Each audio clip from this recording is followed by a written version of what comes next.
Замість газової голки – зашморг електродротом. Це не заголовок із кримінальної хроніки, а те, на що можуть перетворитися україно-російські стосунки. Вже майже 4 роки, як Україна напряму не купує російського блакитного палива. Натомість зараз нас підсаджують на дешеву російську електроенергію, імпорт якої 3 тижні тому поновили в Україну. Журналісти сьогодні з'ясували, що кіловати за перебріка можуть не лише знищити вітчизняну енергетику, а й зашкодити подальшій інтеграції України в Євросоюз. Колишня жителька Дніпра Олена Єфименко у Бельгії 19 років. Чи не перше, що її вразило після переїзду? Світло в Європі є завжди. Аварії – дивина. Про стрибки напруги, через які горить техніка, і мова не йде. Постачальника електроенергії обираєш так само легко, як і мобільного оператора, де вигідніше. Сегодняшний поставщик более выгодное предложение дает, более дешевле. Скажем, вот у нас двойной тариф. Ночью мы платим дешевле. Вы стираете ночью, да?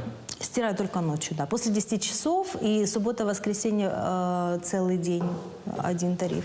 Подібні зручності мають отримати і ті, хто живе в Україні. І сприятиме цьому повне об'єднання нашої енергомережі з європейською, заплановане на 2023 рік.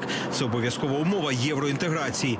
Поки з ЄС з'єднаний лише Бурштинський енергоострів, звідки електрика йде тільки у частину Західної України. Коли ж об'єднаємось, прийдуть іноземні енергокомпанії, які через конкуренцію підштовхуватимуть вітчизняні краще працювати.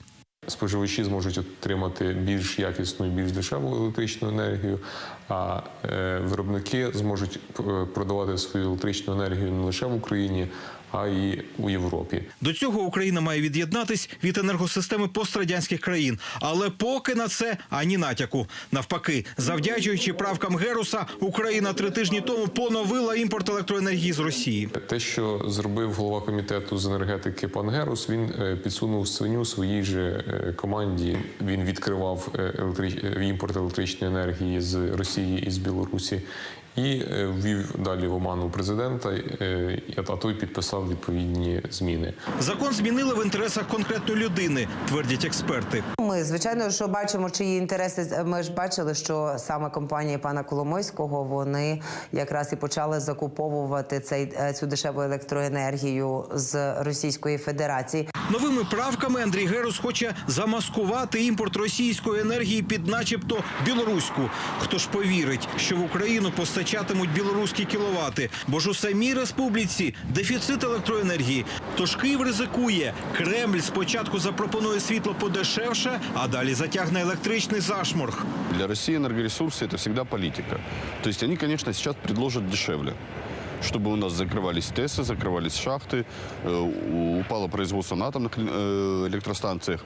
И потом, когда мы свое производство сведем вниз, они запросто выкатят цену повыше или просто нас отключат. Неприпустимо, обурились у європейській енергоспілці і закликають відкликати ці правки, бо ж вони порушують угоду про асоціацію з ЄС, ставлять хрест на цивілізованій енергетичній інтеграції, а ще суперечать принципам європейського права. Ми з колегами розробили законопроект, він дуже короткий. Він передбачає те, що ми можемо торгувати електроенергією тільки з учасницями, країнами-учасницями енергетичного співтовариства. Це насамперед Євросоюз. Тільки так можливе повне об'єднання енергомереж України та єС. Завдяки ньому Україна отримає змогу більше продавати власної енергії за кордон, більше заробляти на транзиті імпортних кіловатів та зможе залучити багатомільярдні інвестиції з Європи на модернізацію власної енергомережі, яка зносилась на понад 80%. Павло Тирський, Юрій Гула, Віталій Савенко. Сьогодні канал Україна.